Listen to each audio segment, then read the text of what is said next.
জাতীয় নাগরিক party NCP তার কার্যক্রম শুরু করার পরে বিভিন্ন জেলা এবং উপজেলা পর্যায়ে আমরা আমাদের কমিটির কার্যক্রম বিস্তৃত করেছি এবং বাংলাদেশের প্রকাশিত সকল জেলা উপজেলা কমিটির প্রধান সমন্বয়কারী, অঙ্গ সংগঠন এবং সহযোগী সংগঠনের নেতৃবৃন্দদের সমন্বয়ে আজকে দিনব্যাপী একটি সমন্বয় সভা অনুষ্ঠিত হয়েছে।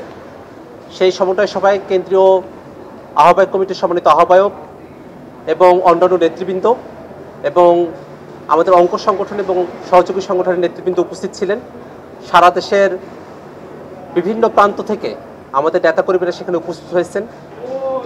আমরা সংগঠনের বিভিন্ন বিষয় নিয়ে নিজেদের মধ্যে আলাপ আলোচনা করেছি।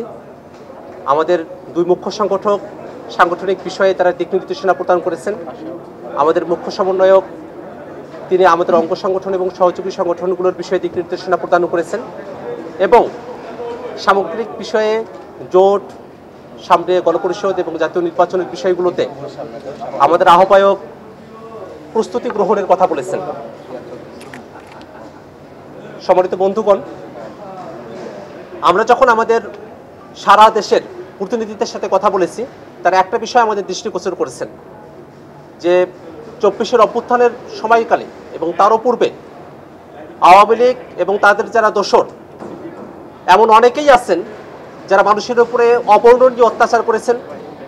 অনেকে অভ্যুত্থানের সময়টাতে নানাবিধভাবে মানুষের উপরে নিপীড়ন করেছেন, নির্যাতন করেছেন, হত্যাকাণ্ডে অংশ নিয়েছেন।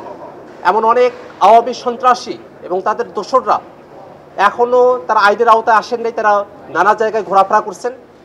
আমরা এই বিষয়ে অন্তর্বর্তীকালীন সরকারের দৃষ্টি আকর্ষণ করছি।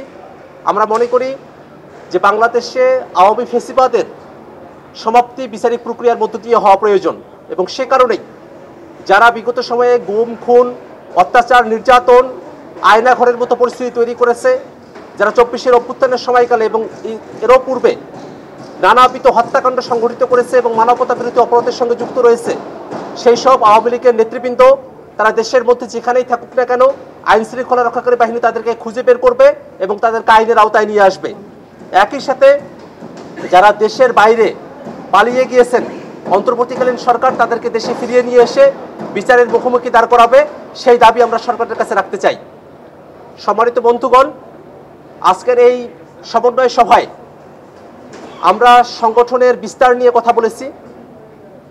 বাংলাদেশে বর্তমানে সংস্কারের যে বিষয়গুলো রয়েছে সেই বিষয়গুলোতে যাতে একটা আইনি ভিত্তি তৈরি হয়, আমরা যেন ঐক্যমত্য কমিশনে যে সংস্কার প্রস্তাবনাগুলোর বিষয় নিয়ে আলোচনা করেছি, বিশেষত যেগুলো সংবিধানের সাথে সম্পর্কিত, সেগুলোকে টেকসইভাবে বাস্তবায়ন করা সম্ভবপর হয়, সে ব্যাপারে আমরা আমাদের দৃঢ় প্রতিজ্ঞা ব্যক্ত করেছি।